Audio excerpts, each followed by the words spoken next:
Amen. Praise God. Isang pinagpalang hapon po. Umaga. Yung init pa, no? Parang hapon na. Pero sabi ko nga po kanina, tuloy-tuloy lang po tayo sapagkat sabi nga po, yung practice po na yan kung gusto po nating maiwan. Ayan.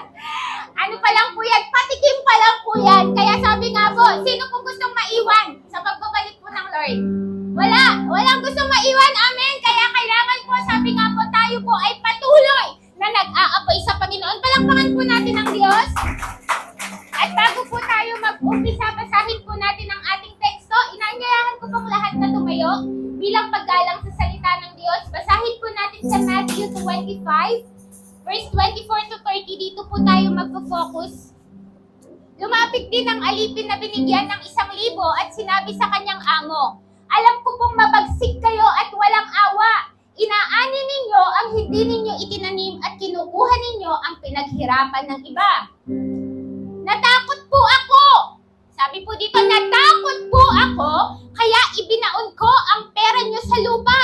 Heto po ang 1,000 na ibinigay nyo sa akin. Sumagot ang kanyang amo, masama at tamad na alipin. Alam mo palang inaani kong hindi ko itinanim at kinukuha ko ang pinaghirapan ng iba. Bakit hindi mo na lang idineposito sa bangko ang pera ko para sa pagbalik ko ay may makuha kong interes? Kaya sinabi niya sa iba pang mga utusan, kunin ninyo sa kanya ang 1,000 at ibigay sa mayroong 10,000. Grabe po, no? Sapagkat ang mayroon ay bibigyan pa ng mas marami, ngunit ang wala, kahit ang kaunting nasa kanya ay kukunin pa. Last verse, itapon ninyo ang walang silbing alipin na yan sa kadiliman sa labas, doon ay iiyak siya at magngangalit ang kanyang ngipin. Purihin po ang Diyos sa pagkabasa ng kanyang salita. Tayo pong lahat ay pumikit muna at manalangin. Hallelujah, Jesus.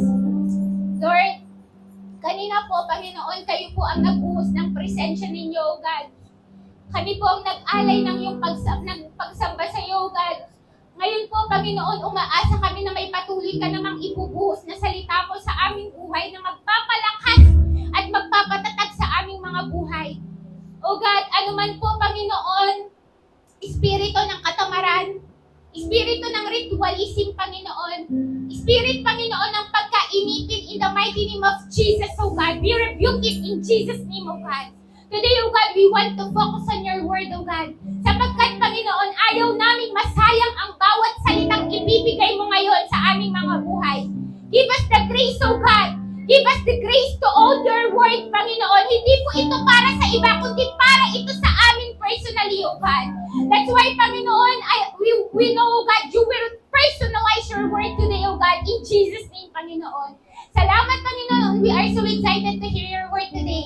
Thank you, Jesus. It is a privilege once again, Panginoon, to hear your word today na patuloy na magpapatibay sa aming buhay Kristiyano. Salamat, Panginoon. Magalak ka sa aming pakikinig. Magalak ka, Panginoon, sa aming pag-upo habang tumatanggap ng iyong mga salita sa pangalan ni Jesus. Amen. Amen. Tayo na pong lahat ay makakaupo na. Amen. Bibilisan ko lamang po. Ayan. Magandang umaga po sa bawat isa. Ayan. Medyo nakakasilaw po yung ano. Ay, gusto ko po nakikita yung mga mukha po natin para po alam po natin kung sino na yung nakakatulog. Amen? May makakatulog po ba? Amen. I want to thank our mommy and daddy for the privilege po na once again, inilagay po ako ng Diyos dito bilang para mangaral ng kanyang salita. Sabi nga po, napakalaking pagkakataon, pribilehiyo, ang patuloy na gamitin ng Diyos sa kanyang ubasan. Maging nire-recognize ko po ang aking asawa na nandito, maging ang aking anak at sa lahat po ng kapastoral, palakpakan po natin ng Diyos sa mga buhay po nila. Ang ating mami at daddy po, pinaparating na namimiss po nila tayo. Kahit 1 linggo mawala po sila, miss po nila tayo. Nasa Bulacan po sila ngayon sapagkat doon po yung schedule po nila. Amen! And yesterday po, sabi po ng ating mami, anak, ikaw ang magturo. Sabi ko sa mami, ano po yung gusto mong i-share ko? Ang isa po yung sinabi po ng ating mami, sabi po niya, the word fearless. Fearless. Walang takot. Amen? I believe tayong mga Kristiyano kapag tayo ay pinalaya na wala na tayong takot humanap kahit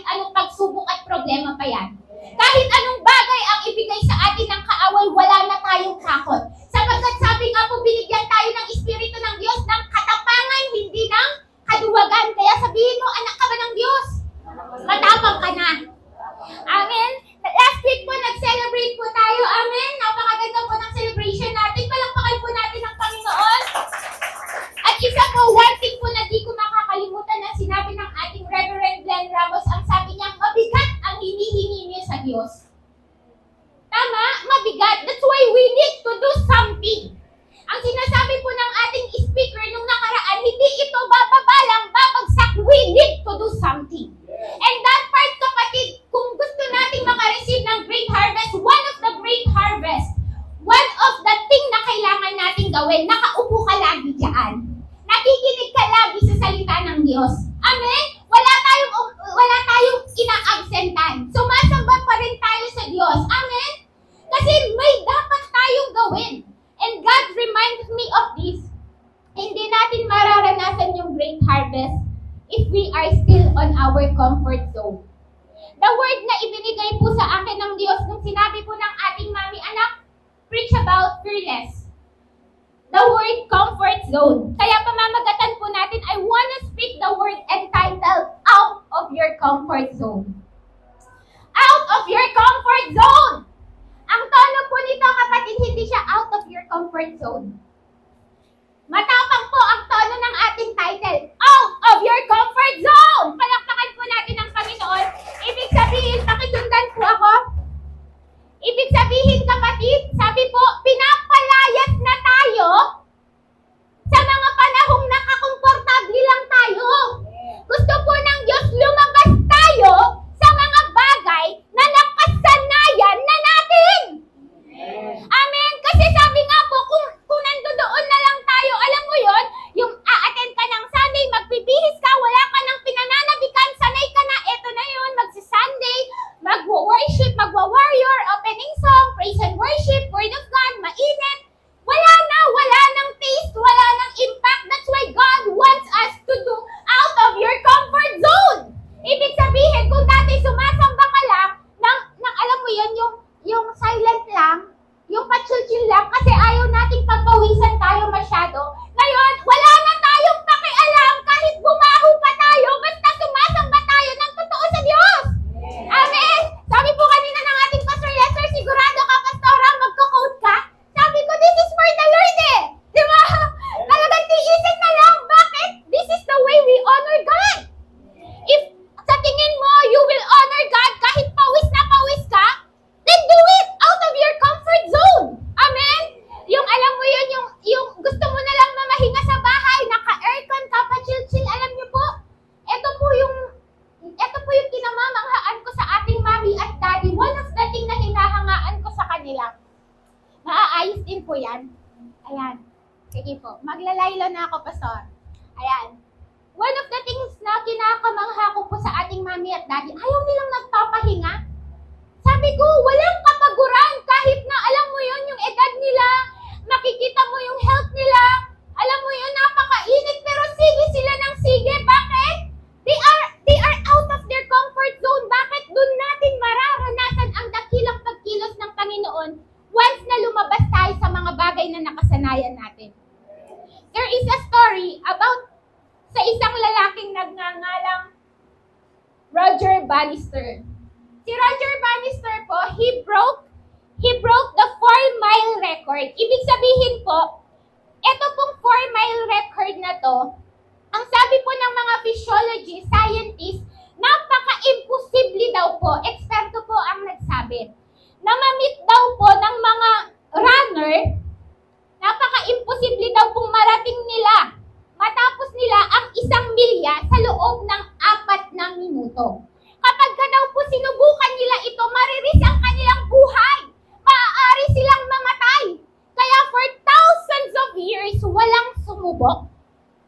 As a result, sabi po dito, this man is so courageous, napakatapang po niya.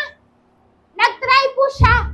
And nung sinubukan po niya, in just 3.59 seconds, natapos po niyang takbuhin. Yung sinasabing napaka-imposibleng takbuhin. After 6 weeks po, dahil sa may nagsumubok, may sumubok po ulit at nalampasan po niya yung record po ng taong ito. Grabe po, no? Ano pong ibig po nating sabihin? The impossible barriers we perceive are frequently just obstacles in our own minds. Minsan po mga kapatid, may mga bagay tayong iniisip na tila baga napaka-imposible sa ating pananaw. Pero ang sabi po ngayong umagang ito, gustong iparating ng Diyos,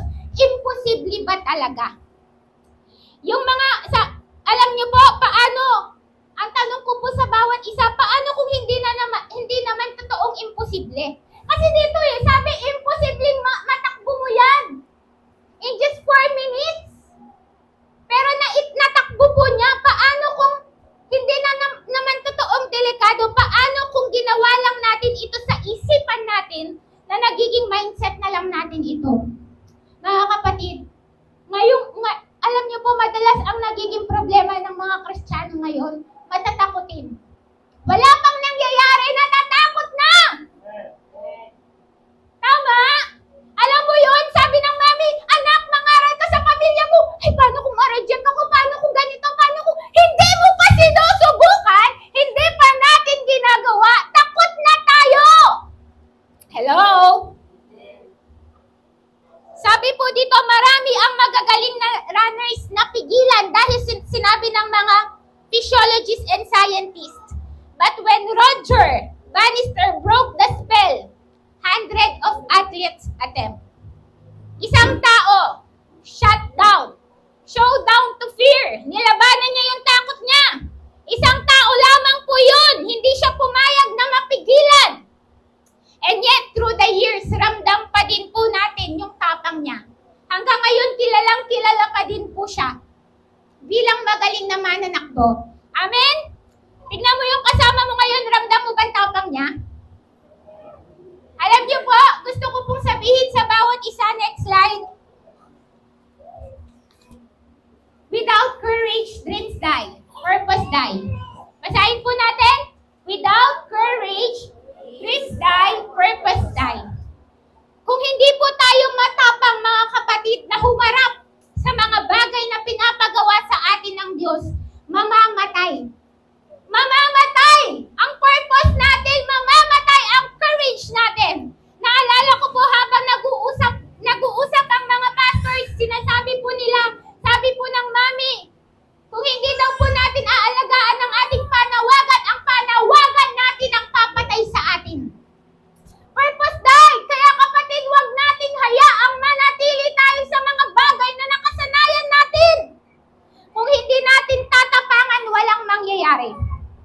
Kung mananatili tayo sa lugar na nakasanayan natin, there will not be a great harvest. Amen? Kung pareho pa din ang ginagawa natin, walang bago, hindi natin makukuha ang mga bagay na inilaan sa atin ng Diyos ngayong season na to ng ating buhay. May nakasharing po ako, sabi po niya, pagod na pagod akong gumagawa sa ministeryo, ginagawa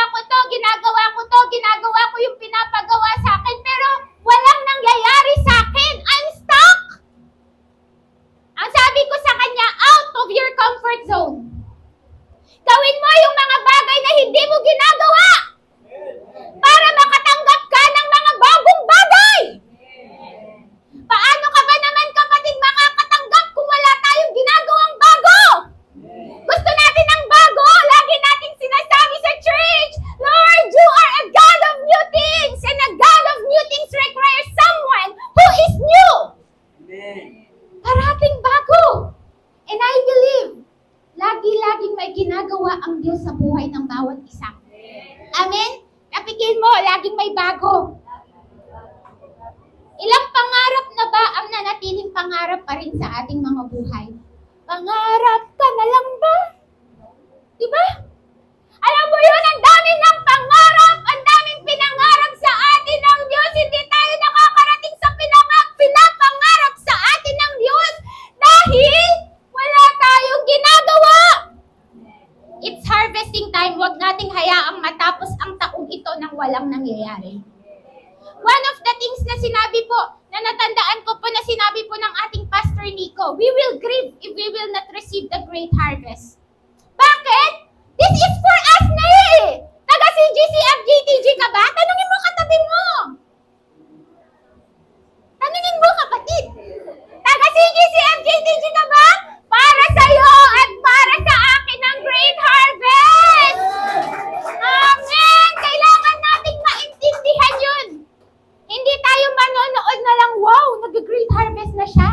Hindi tayo tagapanood lang. Nararanasan din dapat natin. Bakit? Si GCFJTG tayo eh. Eh, kung hindi ka naniniwala si GCFJTG ka, iwan talaga tayo. Lord, pinangako mo. Then let's take a leap of action. Ilang mga utos na ba sa atin ng Panginoon ang ibinigay niya na hinintay niyang makipag-cooperate tayo sa Kanya para mangyari ang pinapagawa niya sa atin? There is always more. Next slide. You will never possess what you are unwilling to pursue. Hindi natin makukuha ang isang bagay na wala tayong ginagawa. Kung gusto natin ng great harvest, then pursue it. Amen. Let's pursue it, kapatid. Sabay-sabay tayong mag-pursue.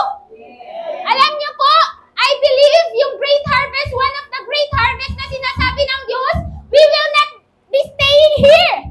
Tama? Yung mga itsura nating mga anak ng Diyos, pang-aircon yan. Pang-malaking church yan. Amen? Ba't parang ayaw mo maniwala Sana, di ba, alam mo yung darating ka, nakatoksido ka, hindi ka init na init. Bakit? Naka-aircon. Malaki yung church. Diba? Mommy challenge us already. Sabi niya, kailangan magkaroon tayo ng malaking lupa. And I believe CGCF JTG para dun sa lupang yon. Amen? Amen? Sino mong gusto nun? Amen? Alam mo yung mga kapag OOTD ka, diba? Paglabas mo, hindi ka amoy pawis? Amoy aircon ka? Amen? We will not possess that if we are unwilling to pursue it. 2 questions. What would your life be like if you were 10 times bolder? Ano po kaya ang buhay natin kung napakatapang po natin? Ano kayang klaseng buhay kung papatapangin natin ang ating mga sarili ng 10 beses ngayon? Siguro kung matapang tayo ngayon, talagang hindi na tayo magkakasya dito. Bakit? We are courageous enough to share the gospel. Ang sabi po ng ating Reverend Glenn, di ba? Kaisa po tayo ng ating mommy at daddy. We will be multiplied. Amen? Pag multiply, maraming manggagawa pa ang isisend. Amen? Parang hindi po tayo naniniwala. Ha? Alam mo yon, kung matapang lang sana tayo, na-sharean na natin yung mga kaibigan natin. Kung matapang lang sana tayo, kasama na natin ang mga pamilya natin. Kung matapang lang sana tayo, kasama na natin ang kapitbahay natin. Kung matapang lang sana tayo, kasama na natin ang mga kamag-anak natin. Anong klaseng nanay tayo? Kung 10 beses tayong pinatapang. Anong klaseng pamilya meron tayo kung mas matapang na tayo? O ganito na lang po, anong klaseng Kristiyano tayo kung 10 times po tayong matapang na Kristiyano? Second question, what are the things that you would do if you were 10 times bolder? Ano yung mga bagay na gagawin natin? Amen? Kung mas matapang sana tayo, yung mga maling relasyon, binitawan sana. Amen? Sino po nasa maling relasyon? Tapangan mo! Kung alam mong hindi kalooban ng Diyos, bitawan mo! Amen? Kabataan. Diba? Kung sanang mas matapang na tayo, naglilid na sana tayo ng Bible study. Naglilid na sana tayo ng praise and worship. Amen? Nagwo-worship na sana tayo, nagpipreach na sana tayo, nagmi-mission na sana tayo. Matthew 25 verse 14 to 30, ito po ay ang talinghaga po tungkol sa 3 alipin, parable of talents. 3 po yung pinagkatiwalaan. Ang isa pinagkatiwalaan ng 5,000, ang isa pinagkatiwalaan ng 2,000, ang isa pinagkatiwalaan ng 1,000. Sabi po sa 14 onwards, basahin po natin ng mabilis. Sinabi pa ni Jesus, ang paghahari ng Diyos ay matutulad sa kwentong ito. May isang taong papunta sa malayong lugar, kaya tinawag niya ang kanyang mga alipin at ipinagkatiwala sa kanila ang pera niya. Binigyan niya ang bawat isa ayon sa kanilang kakayahang magnegosyo.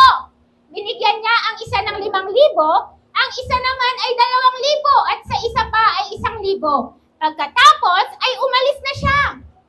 Next verse.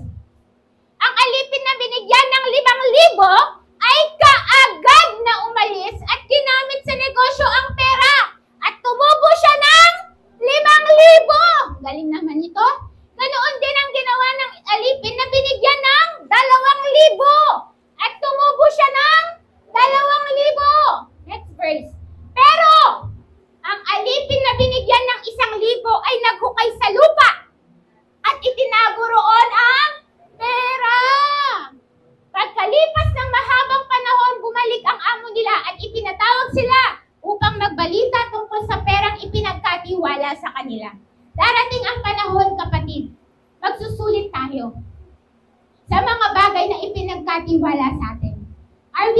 steward. Naging mabuti ba tayong katiwala? Next verse. Lumapit ang alipin na nakatanggap ng 5,000 at sinabi, heto po ang 5,000 na ibinigay niyo sa akin. At ang karagdagang 5,000 na tinubo ko. Sumagot ang amo niya. Magaling! Palakpakan nga po natin ang Lord. Magaling! Isa kang mabuti at tapat na alipin. At dahil naging matapat ka sa kakaunting ipinagkatiwala sa iyo, ipapamahala ko sa iyo ang mas malaki pang halaga. Out of your comfort zone. Kung napagkatiwalaan tayo sa maliit, may ginawa tayo, pagkakatiwalaan pa tayo sa mas malaki pa. There will be a great harvest. Amen. Halika't makibahagi sa aking kaligayahan. Wow. Pagkatapos lumapit naman ang alipin na binigyan ng 2,000 at sinabi niya, heto po ang 2,000 na ibinigay niyo sa akin. At ang karagdagang 2,000 na tinubo ko. Next. Sumagot ang kanyang amo, magaling, isa kang mabuti at tapat na alipin. At dahil naging matapat ka sa kakaunting ipinagkatiwala sa iyo, ipapamahala ko sa iyo ang mas malaki pang halaga. Halika't makibahagi rin sa aking kaligayahan. Palakpakan po natin ang Lord. And yun po yung the rest of the verse. Saan tayo nakatayo ngayon? Sige po, isunod po natin yung isa. Lumapit din ang alipin na binigyan ng 1,000 at sinabi sa kanyang amo, alam ko kung mabagsik kayo at walang awa. Hinaani ninyo ang hindi nyo itinanim at kinukuha ninyo ang pinaghirapan ng iba. Natakot po ako. Natakot po ako! Natakot po ako kaya ibinaon ko ang pera nyo sa lupa. Heto po ang 1,000 na ibinigay nyo sa akin. Mga kapatid, ang sabi po ng Diyos ngayon, kung ayaw po nating maging katulad po nito, ang sabi po sa mga kasunod na verse, sige nga kapatid. Next. Next pa. Ang sabi po, kaya sinabi niya, next. Next.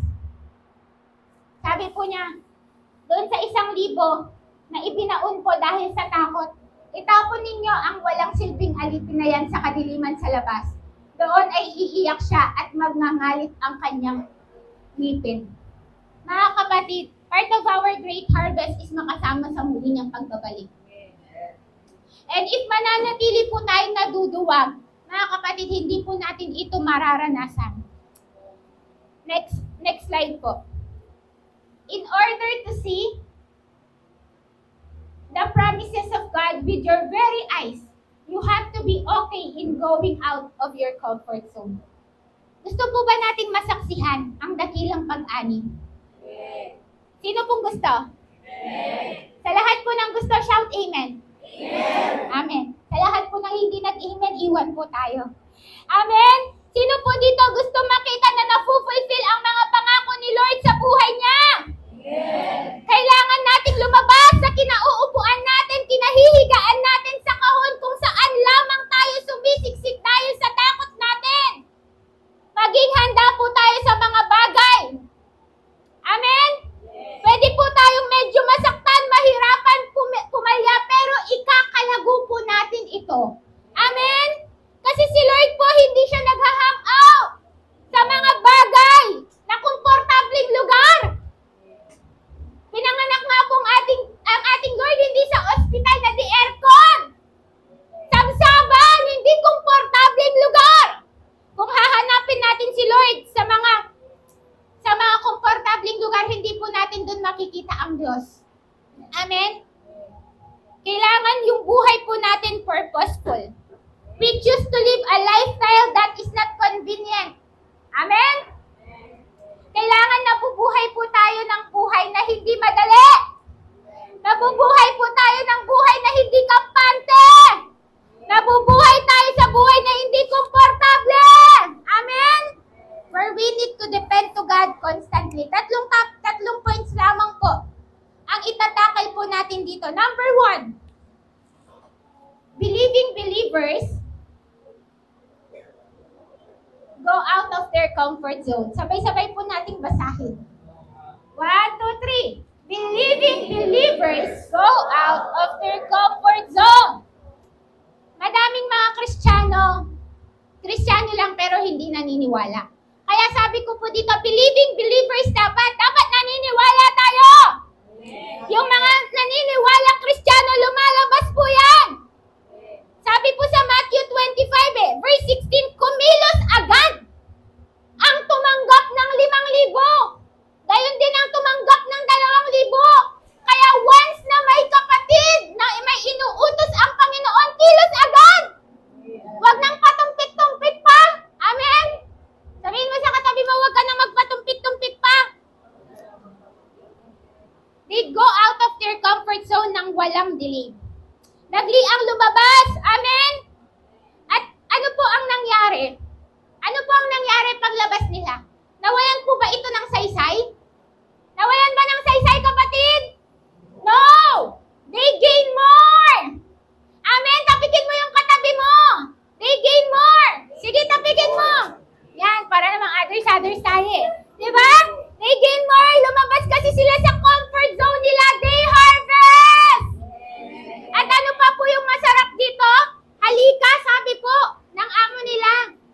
Makisama ka sa aking kaligayahan. Wow! Amen. Palakpakan po natin ang Lord. Amen.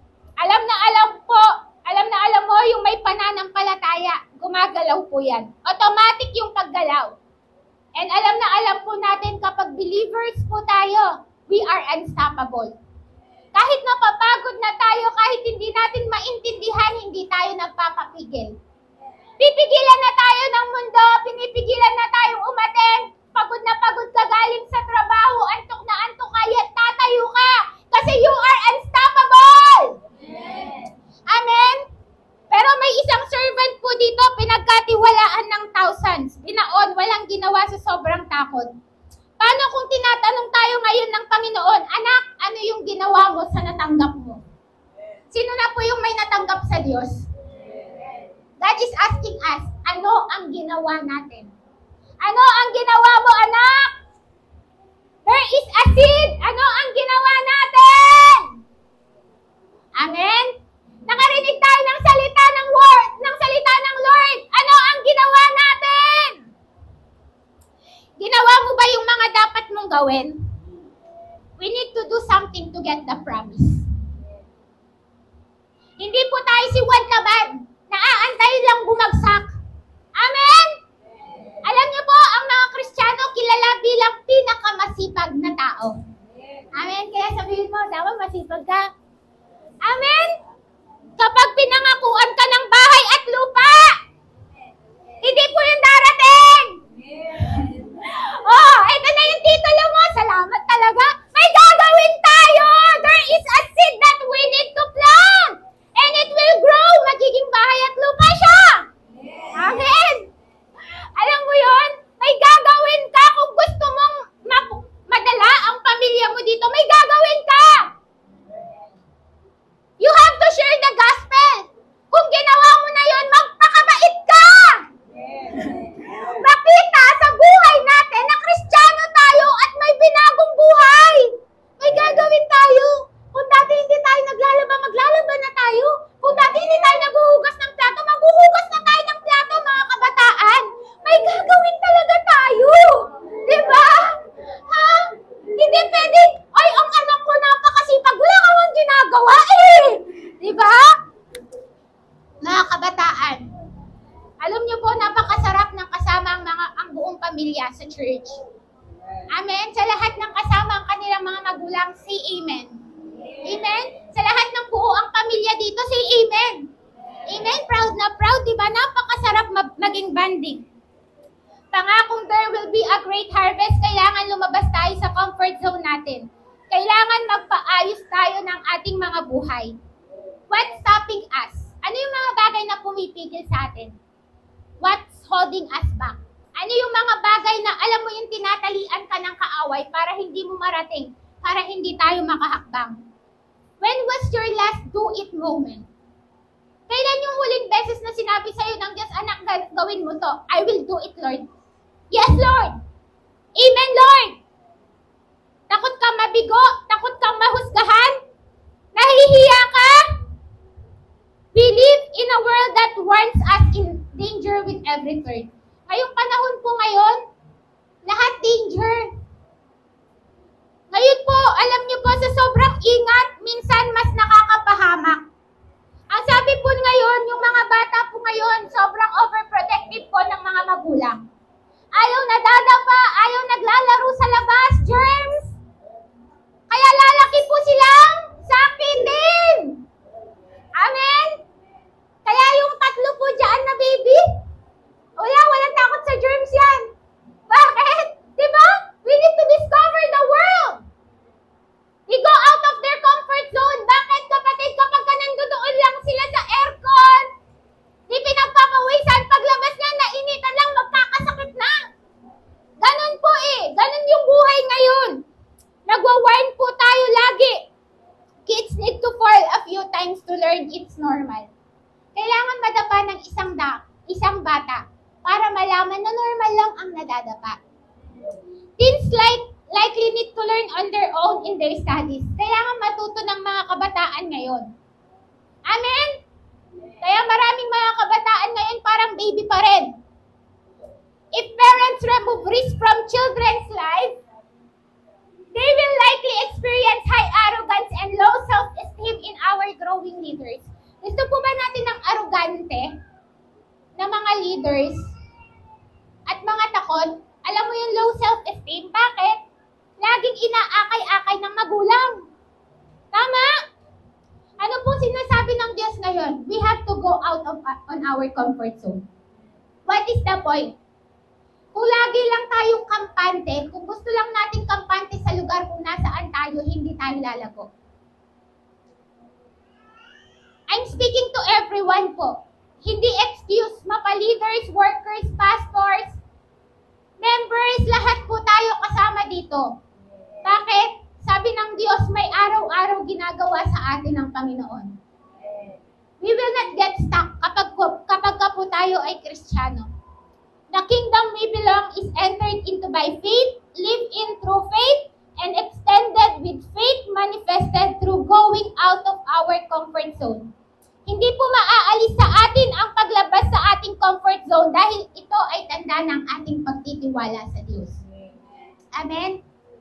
Amen po. I believe hindi po tayo mananatili lahat na nakaupo dyan. Bagkus, marami ang itatalaga ng Diyos to share the gospel.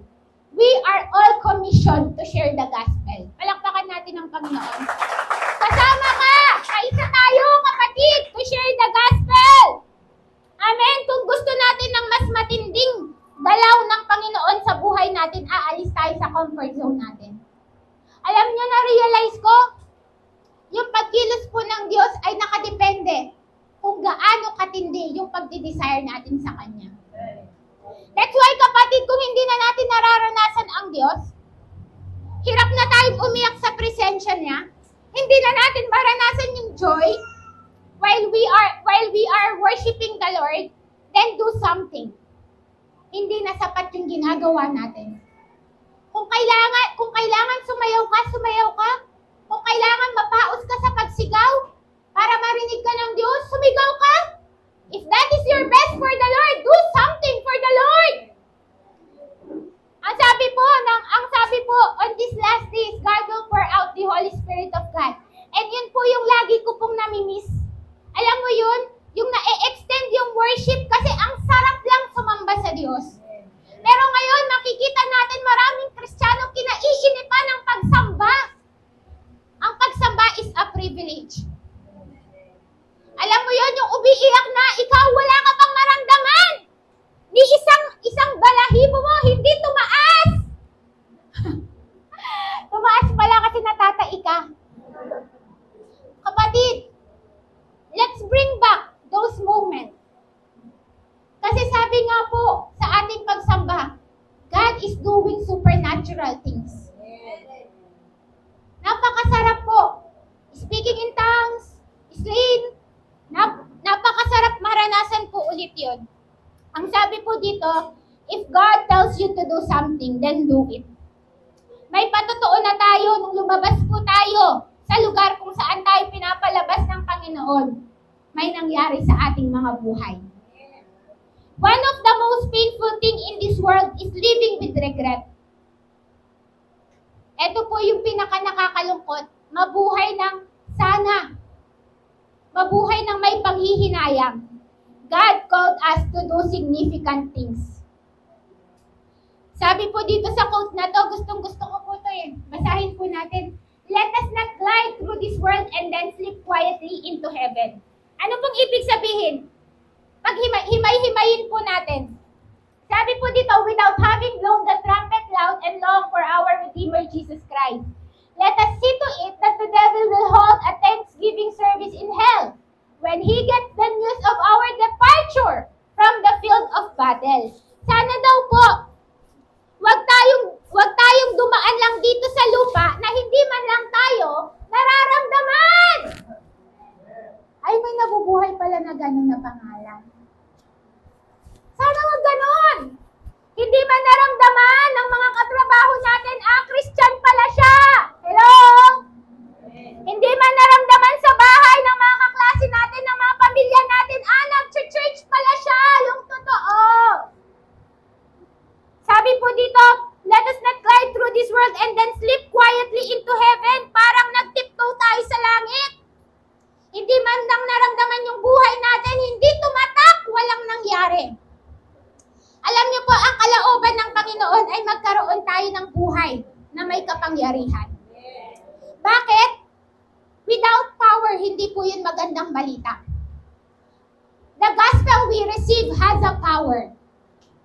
May kapangyarihang magbago ng buhay. Kaya kung walang buhay na nagbabago, walang salita ng Diyos na totoo nating natanggap. Ang na-receive at sinishare natin is good news at may kalaki po itong kapangyarihan sa buhay natin. Sabi po dito, if we can only do what unbelievers can do, how can we prove to the world that God lives in us? Kung ang kaya lamang po natin gawin ay ang mga ginagawa po ng hindi mananampalataya, paano natin mapapatunayan na may Diyos tayo sa ating mga buhay? Amen. Yung ginagawa natin, nagwo-worship tayo, nakapikit, hallelujah, kaya yan ng unbelievers! Amen. Tama? Amen. Pero yung tumalon ka sa galak, umiyak ka ng may kagalakan, na kahit pawis na pawis ka, wala kang pakialam, Kristiyano lang nakakagawa noon! Amen. Diba mga kapatid? Come to think of it. Amen?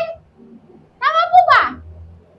Kapag ang kaya lang natin gawin, mga kapatid, paano natin magpapatunayan na nabubuhay sa atin si Kristo? Kapag ang pananampalataya sa Diyos ay imbento lamang, then hindi po ito yung itinuro ni Jesus. The kingdom is not a matter of talk, but it is living with God's power. Ang sabi po dito,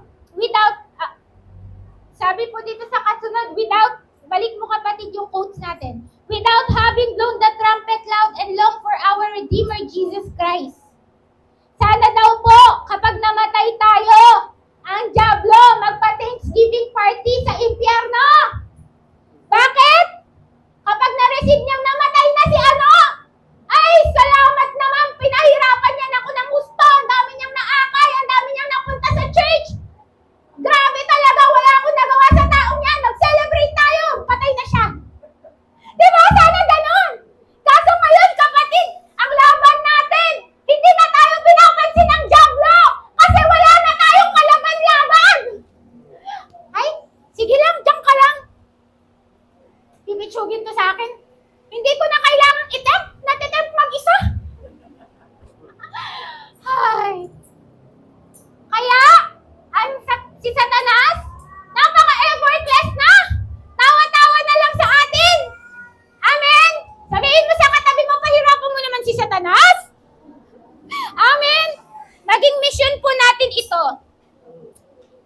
Salamat naman, ang tagal kong na-torture sa taong yun. Sana ganun yung sinasabi ng kaaway sa atin. Sana si Tanas, torment na torment sa buhay natin habang nandito tayo sa mundo. Yung hindi na siya makagalaw. Kasi nandiyan ka. Fighting! Amen? Matapang na lumalaban. Amen po. At pag nawala tayo, dun lang siya magpapaparty. Palakpakan po natin ang Diyos. Dalawa na lang ako, very short na lang to. Learn to fail successfully. Marami po ngayon Christian nagkamali. That's why when our mommy and daddy rebuke us, nawawala tayo sa church. For real. Kasi ayaw nating nagpapaturo. Ako po nang nag-uumpisa pa lang ako, talaga sakit na sakit ako. Nag-iimo-imo po ako. Then I realized kung hindi ko tatanggapin lahat ng bagay na to, paano ako lalago at mapupunta dun sa destiny ko? We have to learn to fail successfully dahil hindi. Kapag tinawag tayo ng Diyos, hindi agad-agad perfecto. May mga paghuhubog na gagawin sa atin ng Diyos. That's why we need our leaders. We need our mom and dad to correct us. Amen? Hanggang sa makarating tayo. Hanggang sa ma-overcome natin yung mga bagay na kahinaan natin. I hope sa proseso po ng paglabas natin sa comfort zone natin, we need to be ready on this. Pwede po tayo magkamali. Sabi ko pa, magkamali ha, hindi magkasala. Tama? Pwede po tayo magkamali. Okay lang po magkamali. Minsan. Dito po tayo matututo. Nahihiya ka mag-fail? Nahihiya ka to share the gospel? Hindi po ako marunong mag-share? Hindi na lang ako susubok? Kaya hindi po tayo nakakarating sa ating destiny. Marami ang nauunang mahuhuli. Marami ang nahuhuling nauuna. Nauna pa ako sa church ha. Pero bakit nandoon na siya, manggagawa na siya? Why? Because hindi siya natakot hakbangan. Hindi siya natakot magkamali. Hindi siya natakot magpaturo. Hindi siya natakot ma-rebuke. Amen. Sa lahat po ng gustong magpaturo si Amen. Amen. Parang pwede po tayo magkamali. Okay lang na hindi maging perfect agad. Okay lang na hindi maganda agad. Huwag tayong matakot na sumubok ng paulit-ulit. Because we learn more from our failures than we do from our successes. Mas natututo po tayo sa mga pagkadapa natin. Amen? At mga Kristiyano, tayong mga Kristiyano, hindi na tayo madadapa sa parehong kinadapaan natin. Palakpakan po natin ang Lord. Failure isn't final. Sinasabi po ng Diyos ngayon, nagkamali tayo, pwede po tayong bumalik. Because failure isn't final. Hindi katapusan kung nagkamali po tayo. Amen.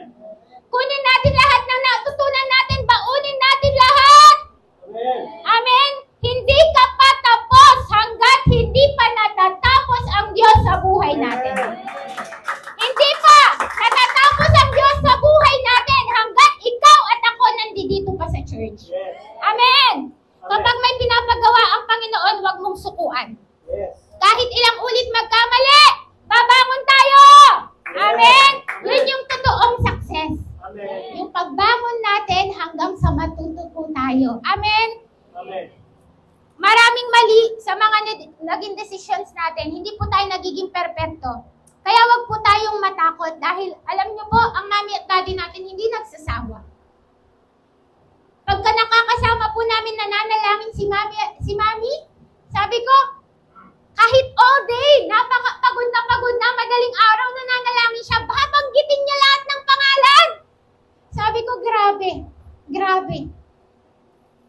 Mag-aano ka na lang talaga nabanggit niya yung pangalan na yun. Alam mo yung pagmamahal sa atin ng mga magulang natin. That's why kapatid, wag nating susukuan yung mga buhay natin dahil hindi tayo sinusukuan ng Diyos at mga magulang natin sa Lord. Sabi po sa Proverbs 24 verse 16, For though the righteous fall 7 times, they rise again. But the wicked stumble when calamity strikes. Amen? Sa lahat po ng nagra-rise again, say amen. Amen. Amen. May mga pinapagawa pa po ang Diyos sa mga buhay natin. Disappointment is the mother of depression. Pag hindi tayo marunong mag-handle ng mga pagkakamali at failures natin, mauuwi po tayo sa disappointments. That's why we need to learn to fail successfully. Amen. Kahit feeling natin, we are moving backward, trust God! Kasi kahit yung mismong kabiguan natin, gagamitin ng Diyos para makaabante tayo! Amen. Ang sabi po sa Hope 8 verse 7, And though your beginning was small,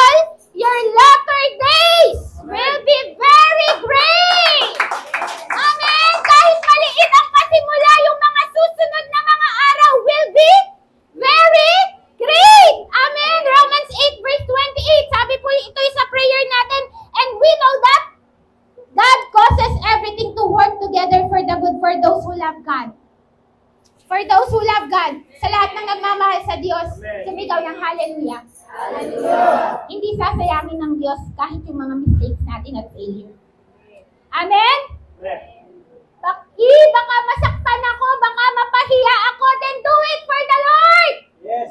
Ano ngayon kung mapahiya tayo? Ano ngayon kung masaktan tayo? Basta sinunod natin ang Diyos at alam natin, the latter will be very great! Amen. Amen?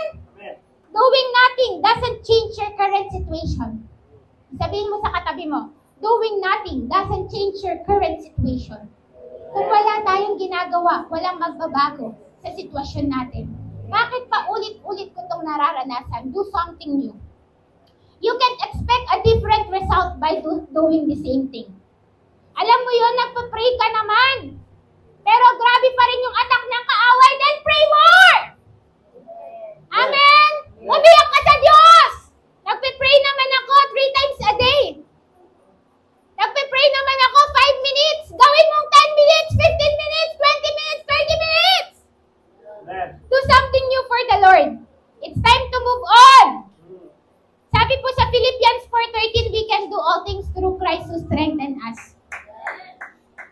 Lahat ng bagay mapagtatagumpayan natin, hindi dahil sa sarili natin, kundi dahil kung sino ang nasa atin. And that is Christ our Lord. Yes. Amen? God wants us to taste the lifestyle of how to be truly free. And number 3, dito na po tayo magtatapos. Fear is not your friend. Sabihin mo sa katabi mo, fear is not your friend. Huwag nating kaibiganin ang ating kaaway. Alam niyo po, ang takot is the most socially accepted. Next slide po. Sin in the church and probably the most common destructive thing in our lives. Yan yung kasalanan na halos lahat ngayong na nasa simbahan nararanasan, takot. Kung alam po natin paano tayo pinipigilan ng takot, kung alam po natin kung ano yung mga nangyayari dahil sa takot natin, kailangan din nating maintindihan. Courage is not the lack of fear. Kailangan po natin kapag matapang tayo, hindi ibig sabihin hindi tayo nakakaramdam ng takot. Kapag sinasabing matapang tayo, ito yon, kaya nating harapin ang takot na gusto tayong kainin at kaya nating sabihin get lost. Amen? Amen. Marami po ganito. Magsiserve ako kapag magaling na ako. Magsiserve ako kapag binigyan ako ng Diyos ng ganito. Magsiserve ako kapag ginawa sa akin ng Diyos to. Magsiserve ako kapag hindi na ako busy. Magsiserve ako kapag mas tumanda na ako. Magsiserve ako kapag mas tumagal na ako sa church. Kapatid, hindi mangyayari yun. Bakit? May kapag eh. This is the right time. Sabihin mo sa katabi mo, now is the time. Say yes to the Lord. Say yes to the Lord. Sabi po sa verse 15 ng ating verse, He gave 5 bags of silver to one, 2 bags of silver to another, and 1 bag of silver to the last, dividing it in the proportion to their abilities. He then left on his trip. Ang sabi po dito mga kapatid, gusto ko pong maunawaan, dito na po tayo magtatapos. Ang mga pinapagawa sa atin ng Panginoon ay nakaayon sa lakas na pinagkaloob ng Diyos sa atin. Kapag ibinigay sa atin, hindi natin pwedeng sabihin, hindi ko kaya. No! Kapag ipinagkatiwala sa atin ng Diyos, kaya natin! We have to believe on that. Amen. Kapag sinabi ng mami, anak, kumayo ka doon. Bakit niya sinabi? Kasi there is a message from the Lord delivering to our mommy, delivering to you that you can. Amen. Kaya wag na po nating hayaang kainin tayo ng ating takot. Bakit? Kasi alam mo yun, yung paghakbang natin, doon pala yung great harvest natin. Amen. Amen? Hindi tayo mananatiling taga-upo lamang. Yes. Amen? Amen. Hindi tayo mananatiling taga-upo lamang. Amen? Amen. Kaya natin gawin yung mga bagay na pinapagawa sa atin ng Panginoon. Bakit hindi niya ipapagawa kung hindi natin kakayanin? Nakabase ang Diyos sa pagbibigay sa mga abilidad na nilagay sa atin ng Panginoon. Yes. Hindi niya ipapangako kung hindi natin kayang gawin. There's no better day than today than to go out of our comfort zone and do something worth living. Tinatawagan ko po ang ating worship team.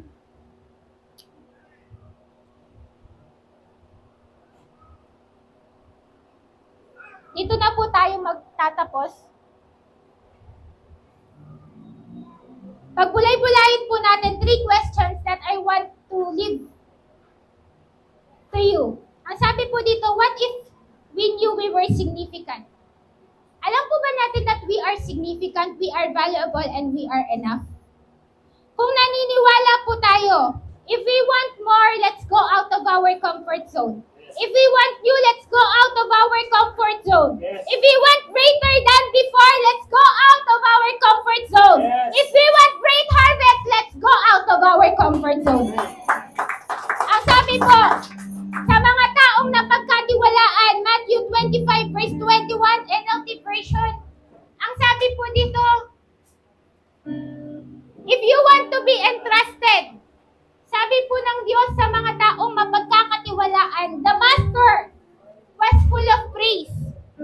Ang sabi po, well done, my good and faithful servant. You have been faithful in handling this small amount. So now, I will give you many more responsibilities. Let's celebrate together. Palakpakan po natin ang Diyos. At sabi po sa hindi napagkatiwalaan, you're an untrustworthy and lazy servant. If you knew I was a shrewd and ruthless businessman who always make a profit, why didn't you deposit my money in bank? But because you were unfaithful, I will take the 1,000 gold coins and give them to the one who has 10,000. Tayo po lahat ay tumayo.